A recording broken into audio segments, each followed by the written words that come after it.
Hello students, आज का जो हमारा टॉपिक है जिसके बारे में हम डिस्कशन करेंगे that is recombinant DNA technology. ये आपके बायोटेक्नोलॉजी की एक यूनिट है जिसमें रिकॉम्बिनेंट डीएनए टेक्नोलॉजी एक टॉपिक है आपका। अगर बहुत ही सिंपल वे में, बहुत ही इजी वे में अगर मैं आपको बताऊं कि रिकॉम्बिनेंट डीएनए टेक्नोलॉजी क्या है, so it is a simply breakage and joining of DNA molecule. मतलब डीएनए मॉलिक्यूल को ब्रेक कर रहे हैं एंड ज्वाइन कर रहे हैं, और उसी जो प्रोसेस है उससे जो हमारा जो रिकॉम्बिनेंट डीएनए फॉर्म हो रहा है, देन उससे हमारे different kind of products form हो रहे हैं। इस टेक्नोलॉजी को हम बोलते हैं रिकॉम्बिनेंट डीएनए टेक्नोलॉजी। बहुत ही सिंपल वे में ब्रेकेज एंड जॉइनिंग मीन्स हम जो हमारा डीएनए मॉलिक्यूल है उसे हम ब्रेक कर रहे हैं, देन हम दूसरे से उसे ज्वाइन करा रहे हैं, फिर हम होस्ट सेल में इंट्रोड्यूस कराएंगे। इसे बहुत डिटेल में हम पढ़ेंगे, अभी जस्ट सिंपली जान लेते हैं। यहाँ पे डीएनए मॉलिक्यूल को हम ब्रेक करेंगे, देन उसे ज्वाइन करेंगे दूसरे स्पीसीज़ की डीएनए से, एंड देन उससे फिर एक नया सेल आपका फॉर्म होगा, डीएनए फॉर्म होगा, देन उससे नए काइंड ऑफ प्रोडक्ट फॉर्म होंगे। ठीक है, उसे हम बोलते हैं इसे हम जेनेटिक रिकॉम्बिनेंट टेक्नोलॉजी भी बोलते हैं। इस नेम से भी इसको जाना जाता है। सो इससे जो बनने वाला डीएनए है बेसिकली ये क्या है, जेनेटिकली इंजीनियर्ड डीएनए। ठीक है, तो यहाँ पे मैंने बताया है genetically engineered DNA prepared by transplanting gene from one species into the cell of the host of different species. Simple way में अगर हम जाने, जो जेनेटिकली इंजीनियर्ड डीएनए है इसको बना कैसे रहे हैं।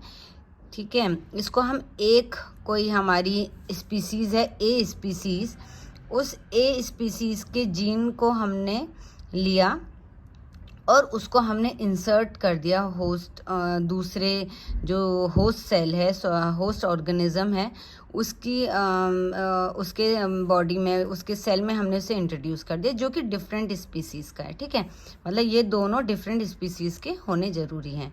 तो आपने क्या करा, ए जो आपका स्पीसीज़ था उससे आपने जीन लेके दूसरे होस्ट सेल में इंट्रोड्यूस कर दिया।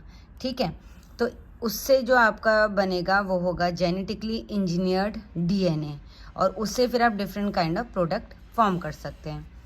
इसको हम अलग नेम से भी जानते हैं, अलग टर्म्स भी हम इसके लिए यूज़ करते हैं, जैसे है recombinant DNA technology, gene manipulation, gene cloning, gene modification और भी कुछ। ठीक है, तो सिंपली मैंने आपको क्या बताया कि एक स्पीसीज़ का जीन लेके दूसरी स्पीसीज़ के सेल में जो होस्ट सेल है उसमें इंट्रोड्यूस कर रहे हैं, जिससे हमें डिफरेंट काइंड ऑफ प्रोडक्ट मिल रहे हैं। अब हम ऐसा कर क्यों रहे हैं, वो इसीलिए कर रहे हैं क्योंकि कई बार क्या होता है कि हमारा जो जीन है, एक्सप्रेशन ऑफ जीन, मतलब वो पर्टिकुलर जीन किसी पर्टिकुलर प्रोडक्ट फॉर्म करने के लिए रिस्पॉन्सिबल होता है, उसकी कुछ क्वालिटीज़ होती है, उसकी कुछ प्रॉपर्टीज़ होती हैं, तो उसको हम प्रिपेयर करना चाह रहे हैं, हम उसे आर्टिफिशियली बनाना चाह रहे हैं। फॉर एग्ज़ाम्पल, आपने इंसुलिन तो आपको पता ही है कि हमारी बॉडी में ये नेचुरली सिंथेसिस होती है इंसुलिन की, लेकिन इसे साइंस ने इस ह्यूमन इंसुलिन को आर्टिफिशियली भी प्रिपेयर मतलब कर चुके हैं। तो ये किस मेथड से हुआ, ये रिकॉम्बिनेंट डीएनए टेक्नोलॉजी की मेथड या जो टेक्नोलॉजी है इससे आपका बना है। ठीक है, जो ह्यूमन इंसुलिन है, डिफरेंट काइंड ऑफ वैक्सीन्स है, डिफरेंट काइंड ऑफ हॉर्मोन्स है, इन्हें हम रिकॉम्बिनेंट डीएनए टेक्नोलॉजी की हेल्प से प्रिपेयर कर सकते हैं। ठीक है, अब बात करते हैं रिकॉम्बिनेंट डीएनए टेक्नोलॉजी के लिए हमारे पास मेन कंपोनेंट्स होने बहुत ज़रूरी हैं। तो वो मेन कंपोनेंट्स क्या क्या हैं यहाँ देख लेते हैं। पहला है क्लोनिंग वेक्टर, प्लाज्मिड भी बोलते हैं जिसे हम। दूसरा है रेस्ट्रिक्शन एंडोन्यूक्लिएजेस, जो कि एक एंजाइम है। डीएनए लाइगेजेस, जो कि एक और ये भी एंजाइम है। Then fourth is host cell. तो ये जो मेन 4 कंपोनेंट्स हैं, ये कंपोनेंट्स आपके रिक्वायर्ड है for the recombinant DNA technology के लिए। मतलब ये 4 कंपोनेंट तो आपको चाहिए ही चाहिए हैं, इनके बिना रिकॉम्बिनेंट डीएनए टेक्नोलॉजी पॉसिबल नहीं है। तो पहले मैं आपको एक simple introduction cloning vector plasmid का बता देती हूँ कि क्लोनिंग वेक्टर क्या होते हैं, वेक्टर्स क्या होते हैं, प्लाज्मिड्स क्या होते हैं। देन उसके बाद हम डिटेल में जानेंगे प्लाज्मिड्स के टाइप्स, जानेंगे क्या क्या टाइप के होते हैं, उनमें क्या डिफरेंसेस होते हैं। ठीक है, तो क्लोनिंग वेक्टर का रिकॉम्बिनेंट डीएनए टेक्नोलॉजी में क्या काम है? It act as a carrier, ये कैरियर की तरह काम करता है। ठीक है, बेसिकली है क्या? It is a DNA molecule that carries foreign DNA into the host cell. मतलब ये एक कैरियर की तरह काम करता है। मतलब ये क्या काम करेगा, ये एक तरीके से समझ लीजिए, ये एक कैरियर है। यहाँ पे इसने होस्ट जो लिखा हुआ है फॉरेन डीएनए को इसने कैरी कर लिया, मतलब दूसरी स्पीसीज के डीएनए को इसने कैरी किया। ठीक है, ये प्लाज्मिड है और इसने दूसरे स्पीसीज के डीएनए को यहाँ पे इसने कैरी किया, एंड देन इसको हम इस रिकॉम्बिनेंट प्लाज्मिड को हम देन होस्ट सेल में इंट्रोड्यूस कर देंगे। ठीक है, और डिटेलिंग में हम जानेंगे जब हम इस प्रोसीजर को, इस टेक्नोलॉजी को स्टेप बाय स्टेप पढ़ेंगे।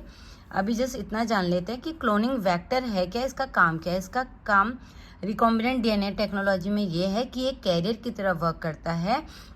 ये उस फॉरेन डीएनए या जो हमारे स्पेसिफिक डीएनए है जो हमें रिक्वायर्ड है, या हम ये कह सकते हैं कि हमें मतलब मोस्ट वांटेड जो हमें डीएनए है जिसे हमें फर्दर प्रोडक्ट फॉर्म करना है, उस डीएनए को कैरी करने का काम करता है। उसे एक जगह से दूसरी जगह, मतलब उसको कैरी करके ये होस्ट सेल के अंदर हम इसे इंट्रोड्यूस कराते हैं, ताकि इससे जो बने, इस डीएनए से जो different kind of cell proteins बने, ठीक है, वो हमारे लिए यूजफुल हो। अब बात करते हैं क्लोनिंग वेक्टर भी हमने बोला, देन प्लाज्मिड भी बोला। ठीक है, तो इन दोनों में क्या कुछ डिफरेंस है या नहीं है? ठीक है, क्लोनिंग वेक्टर प्लाज्मिड हो सकते हैं। ठीक है, क्लोनिंग वेक्टर प्लाज्मिड हो सकते हैं, लेकिन प्लाज्मिड और क्लोनिंग वेक्टर में मेन डिफरेंस क्या है? ठीक है, मेन डिफरेंस ये है कि क्लोनिंग वेक्टर्स ये आर्टिफिशियली सिंथेसाइज या मैनिपुलेटेड डीएनए, मतलब इसको भी हम आर्टिफिशियली सिंथेसाइज कर रहे हैं, मैनिपुलेट करके हम डीएनए को मैनिपुलेट करके बना रहे हैं, ताकि हम इसे फर्दर रिकॉम्बिनेंट डीएनए टेक्नोलॉजी के लिए यूज़ कर सकें। ठीक है, लेकिन जो प्लाज्मिड्स होते हैं, ठीक है, लेकिन जो प्लाज्मिड होते हैं ये बैक्टीरियल सेल में नेचुरली प्रेजेंट होते हैं, इन्हें हम आर्टिफिशियली नहीं बना रहे हैं। कहने की बात यह है कि जो प्लाज्मिड होते हैं ये नेचुरली हमें ऑब्टेन्ड होते हैं, और जो क्लोनिंग वेक्टर हैं ये आर्टिफिशियली सिंथेसाइज्ड भी किए जा सकते हैं।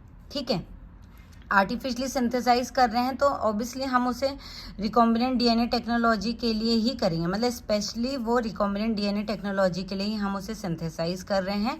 ठीक है, लेकिन जो प्लाज्मिड होते हैं, जैसे मैंने आपको बताया कि प्लाज्मिड कई टाइप्स के होते हैं, तो सारे प्लाज्मिड आपके रिकॉम्बिनेंट डीएनए टेक्नोलॉजी के लिए यूजफुल हो ऐसा ज़रूरी नहीं होता है। तो that is the main difference between, अगर आपको क्वेश्चन आता है कि क्या क्लोनिंग वेक्टर्स, क्या जो प्लाज्मिड्स हैं, क्या all plasmids act as a cloning vector for the recombinant DNA technology, तो आपका आंसर होगा नो। ठीक है, क्योंकि जो सारे प्लाज्मिड है आप उसे as a cloning vector use नहीं कर सकते हो आरडीएनए टेक्नोलॉजी के लिए, लेकिन जो आपका क्लोनिंग वेक्टर है जिसे आपने आर्टिफिशियली सिंथेसाइज किया है, ठीक है, specially for the recombinant DNA technology के लिए, उसको आप यूज़ कर सकते हैं। लेकिन सारे प्लाज्मिड ज़रूरी नहीं है कि आपकी रिकॉम्बिनेंट डीएनए टेक्नोलॉजी में यूज़ हो, उनके लिए यूज़फुल हो। तो आपको समझ में आया क्लोनिंग वेक्टर और प्लाज्मिड में क्या डिफरेंस है। अब जो नेक्स्ट वीडियो मेरा रहेगा उसमें मैं आपको प्लाज्मिड्स के बारे में बताऊंगी कि प्लाज्मिड जो हमें नेचुरली ऑब्टेन्ड होते हैं बैक्टीरिया सेल में, वो कितने टाइप्स के होते हैं, उनमें क्या क्या क्वालिटीज़ होती हैं, क्योंकि पूरा का पूरा आपका क्लोनिंग वेक्टर या प्लाज्मिड में एक आपका टॉपिक है, तो उसको आपको इन डिटेल में जानना ज़रूरी है कि what is the types of plasmids. Okay, I hope आपको ये टॉपिक आज का समझ में आया होगा। Thank you.